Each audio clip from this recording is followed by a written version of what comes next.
Friend, আজ আমরা সুন্দরবন ভ্রমণের একটি অভিজ্ঞতার ভিডিও তোমাদের সামনে তুলে ধরছি।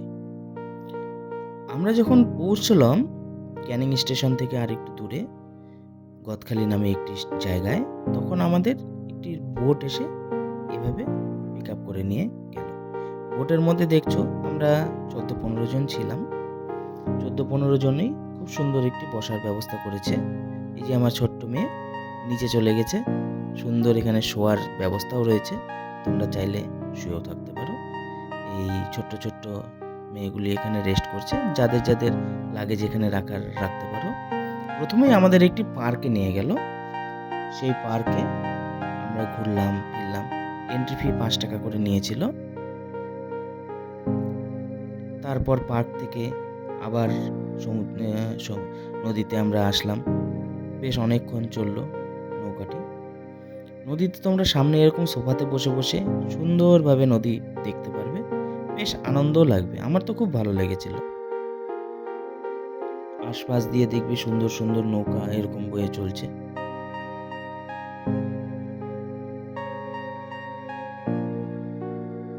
খুবই ভালো লাগবে। এভাবে প্রচুর নৌকা ঘুরছে নদীতে।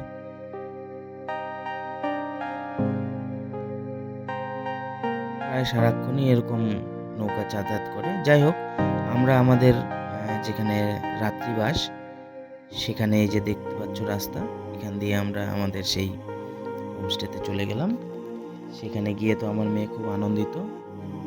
সারাদিন পর বিছানা পেয়ে লাফালাফি শুরু করে দিয়েছে। দেখো, রাতে আমাদের জন্য সাঁওতালি নাচের আয়োজন ছিল। খুব সুন্দর নাচ, মেয়েগুলিও খুব ভালো ব্যবহার, এবং আমাদেরকেও নাচিয়েছিল আর কি সাথে। এটি সকালের ভিউ। আমরা যে হোমস্টেটাতে ছিলাম, এখানে আমাদের খাওয়া দাওয়ার ব্যবস্থা করা হয়েছিল। সুন্দরবন বেকনস আমাদের ট্যুর এজেন্সির নাম, যে এখানে ফোন নাম্বারও আছে নিচে। তো তারপর পরের দিন সকালবেলা আমরা রওনা দিলাম আবার পুনরায় ঘুরিয়ে দেখানোর জন্য আমাদেরকে নিয়ে গেল।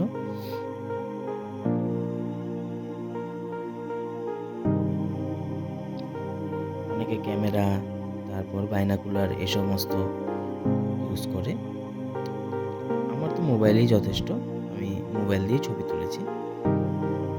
আমরা অনেক দূর গেলাম সেদিন। ঝড়খালি নামে একটি জায়গায় গিয়েছিলাম।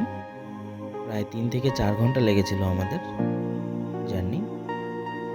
দেখো, প্রত্যেকটা নৌকা পরপর করে, এই যে দেখো প্রত্যেকটা নৌকা যাচ্ছে যাচ্ছে, সব কিন্তু ওই ঝড়খালিতে গিয়েই দাঁড়াবে।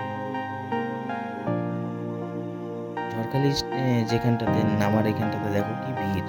মানে প্রথমে তো নামতেই দিচ্ছিল না, তারপরে অনেক চেষ্টা করে আমাদের যে নৌকাটি সেটি ঘাটে লাগানো হলো, এবং তারপর আমরা ধীরে ধীরে নামলাম। ভিতরে অনেক কিছু আছে, কিন্তু খুব একটা আমাকে বেশি ভালো লাগেনি। একটি বাঘ ছিল, কুমিরও ছিল।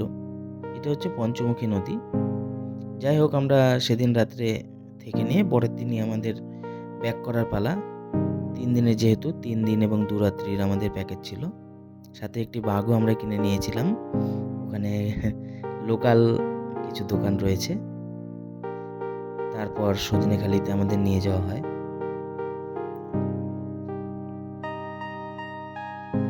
সজনেখালিতে আর কিছু নেই তেমন। একটা ওয়াচ টাওয়ার আছে। ওয়াচ টাওয়ারে উঠে তুমি ওখান থেকে, যদি তোমার খুব কপাল ভালো হয়, তাহলে বাঘ দেখতে পাবে। এখানে এই যে বাদর আছে প্রচুর, এবং কুমিরও দেখা যায়, কিন্তু এগুলো রিজার্ভ করা। এই যে ওয়াচ টাওয়ারটি,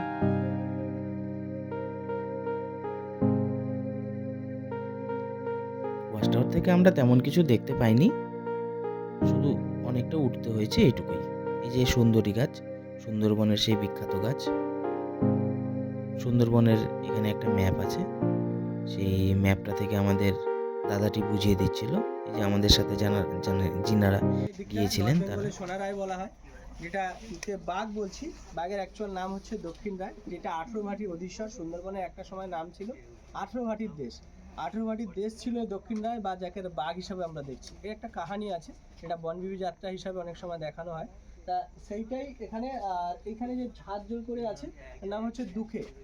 যে দুঃখেকে বাঁচাতে গিয়েই আপনার এই দক্ষিণ রায়ের সাথে বনবিবির যুদ্ধ হয় এবং সেখানে দক্ষিণ রায় হেরে যায়, রাজা হিসাবে হেরে যায়। হেরে যাওয়ার পরবর্তীতে বনবিবির পূজাটা পুরো এরিয়াতে প্রচলিত হয় এবং সেই সময় সবথেকে বড় ব্যাপার দুঃখেকে বাঁচিয়েছে বলে এটাই লোকালে। আবার আমরা রওনা দিলাম। এবার একটা ছোট্ট খালের মধ্যে দিয়ে আমরা যাচ্ছি। দেখো, আমার মেয়ে তো তার একটা বন্ধুকে পেয়ে খুবই খুশি। বন্ধুর সাথে হাত ধরে সে ঘুরতে বেশি মজা পেয়েছে।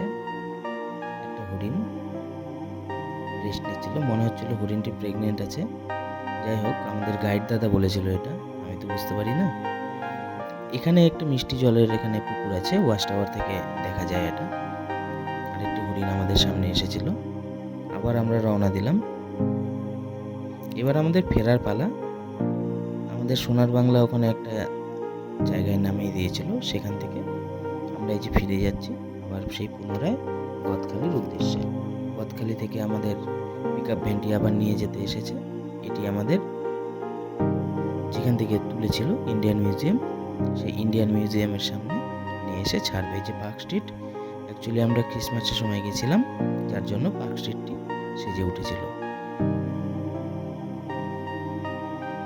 আর সুন্দরবন মানেই তো খাওয়া, তাই শেষে খাওয়ার বিভিন্ন ছবি দিয়ে এই ভিডিওটা শেষ করলাম।